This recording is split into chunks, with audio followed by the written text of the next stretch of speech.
हिंदुओं को मूर्ख बनाने का, और ये मूर्ख लोग हमें वोट नहीं देंगे तो कहां जाएंगे। भारत की सरकार पर हिंदुओं का कंट्रोल होना चाहिए। तो भारत की सरकार की व्यवस्था में हिंदू के अलावा किसी की नियुक्ति नहीं होगी।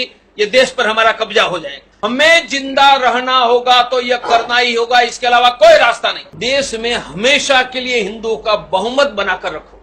हमारा बहुमत है, हम सुरक्षित रहेंगे। सूर्यवान तो है ही, और सूर्यवान 10 और सामने 1000 है तो सूर्यवान भी मारा जाएगा या नहीं। आज सूर्यवान 55 है तो सूर्यवान जीतेगा, और बहुमत तो रहना चाहिए ना। इसलिए हिंदुओं का बहुमत बनाकर रखो। आप पूछोगे कैसे करेंगे? सीधी बात है भाई, सरकार पर कब्जा करके 2 से ज्यादा बच्चा पैदा करने वाले मुसलमानों पर नियंत्रण लगा दो। आप पूछेंगे अरे कर लेंगे, नेता बहुत देख लिए। आप पूछेंगे नियंत्रण कैसे डालेंगे?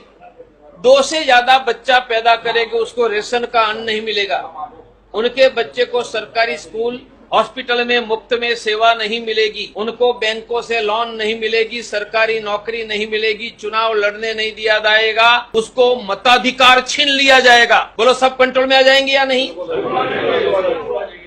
हमें जिंदा रहना होगा तो यह करना ही होगा, इसके अलावा कोई रास्ता नहीं। दूसरा, भारत की सरकार पर हिंदुओं का कंट्रोल होना चाहिए। आप पूछेंगे उनका अर्थ क्या? भाजपा का कंट्रोल बिल्कुल नहीं, कांग्रेस का बिल्कुल नहीं, हिंदुओं का। आप पूछेंगे कैसे? तो देश में राष्ट्रपति हिंदू ही बन सकेगा, किसी भी जाति का। प्रधानमंत्री, मुख्यमंत्री, मिनिस्टर, डीएम, कलेक्टर, एसपी, जज, आर्मी और पुलिस में हिंदू को अलावा किसी की नियुक्ति नहीं हो सकती है। तो बोलो सरकार पर कंट्रोल आ गया है? नहीं। यह व्यवस्था को कहते हैं हिंदू राष्ट्र। कैसे होगा? भारत के संविधान में 2 शब्द नहीं थे, डाल दिया इंदिरा गांधी ने इमरजेंसी में। बोलो इंदिरा गांधी ने 2 शब्द डाला तो हटा सकते हैं या नहीं? और हटा करके नए 2 शब्द डॉक्टर तोगड़िया डाल सकते हैं या नहीं? तो कौन से 2 शब्द है? Secular, social. ये कभी नहीं थे हमारे सामने। India is a secular social country, ये उन्होंने डाला। हम सेक्युलर सोशल हटा देंगे, नए 2 शब्द डालेंगे। वह शब्द है हिंदू रिपब्लिक। यह करेंगे तो भारत की सरकार की व्यवस्था में हिंदू के अलावा किसी की नियुक्ति नहीं होगी। ये देश पर हमारा कब्जा हो जाएगा। ये 2 एक्शन के अलावा भारत में हिंदू नहीं बचेगा।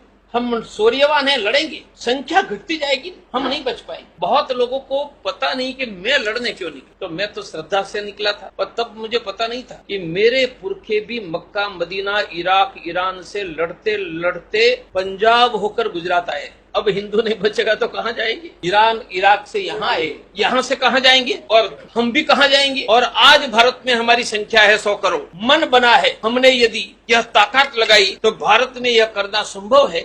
यही करने का संकल्प लेकर मैं निकला हूँ, और आगे भी मुझे निकलना है। देश की जनता का समर्थन जिस प्रकार से मिला, मैं जब गुजरात में निकला तब मेरे साथ 10 लोग नहीं थे। जब मैं हिम्मत करके निकला तो लाखों की आंधियां पीछे आ गई। आज तो देश में 10 नहीं लाखों लोग हैं, हिम्मत करके समर्थन देते हैं। हिंदुओं की सुरक्षा की फुल प्रूफ व्यवस्था हो जाएगी। यह व्यवस्था में राम मंदिर भी बन जाएगा, गौ हत्या बंदी का कानून भी होगा, कश्मीर के हिंदू को बसाने का भी हो जाएगा। सभी उनसे जुड़े हुए मुद्दे हैं। यदि कलेजा नहीं है, हिंदुओं के लिए कुछ करने की इच्छा ही नहीं है, हिंदुओं को मूर्ख बनाने का, और ये मूर्ख लोग हमें वोट नहीं देंगे तो कहां जाएंगे, यही बात है। तो वोट तो किसी को मिल जाएगा। हिंदुओं का फ्यूचर क्या? बस मेरे भाइयों, फ्यूचर हम मिलकर तय करेंगे। लाखों करोड़ों लोगों के मन में ये भाव है, और उनमें से हमारा आर्थिक विकास का रास्ता भी निकलेगा।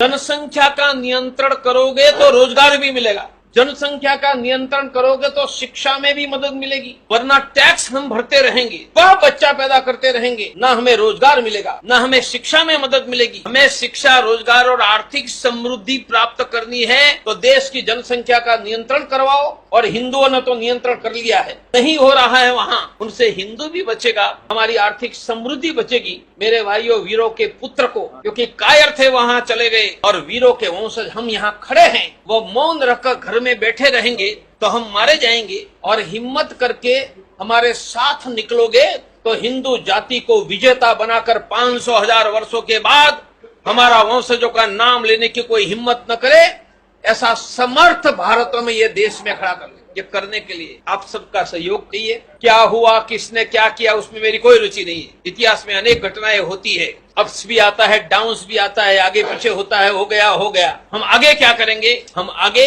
हिंदुओं की रक्षा करने वाली, हिंदुओं की समृद्धि देने वाली हम व्यवस्था खड़ी करेंगे और यह व्यवस्था में कंधे से कंधे मिलाकर काम करने का आप संकल्प करो। हम हर गुरुवार को मीटिंग हर एक वार्ड में पूरे देश में करने जा रहे हैं, गांवों तक। उनको कहते हैं हिंदू केंद्र, और हिंदू केंद्र 5 काम करेगा। हिंदू केंद्र घरों घरों में थैली बांटकर कहेंगे 1 मुट्ठी अनाज डालो, और एकादशी के दिन एकत्रित करके गरीब हिंदुओं को अनाज देगा। 1 लाख घरों से एकत्रित हो रहा, कोई हिंदू भूखा नहीं रहेगा। यह हिंदू केंद्र मुफ्त में ब्लड प्रेशर शुगर की जांच करके पैसे नहीं होंगे, उसको दिल्ली में प्राइवेट का मुफ्त में डॉक्टर देगा। कोई हिंदू परिवार बिना डॉक्टर नहीं रहेगा। वह मुफ्त में गरीबों को एडवोकेट देगा, रोजगार में मदद करेगा और हिंदुओं की रक्षा के लिए धरने प्रदर्शन करेगा। ये 5 काम हिंदू केंद्र के द्वारा करना। हिंदू केंद्र में आएगा वह हिंदू साथी, वह सप्ताह में 10 लोगों को मिलकर आएगा। आज जितने कार्यकर्ता आए हैं, हर एक वार्ड में आप गुरुवार से मीटिंग शुरू करो, हम मिलकर एक अभियान चलाए।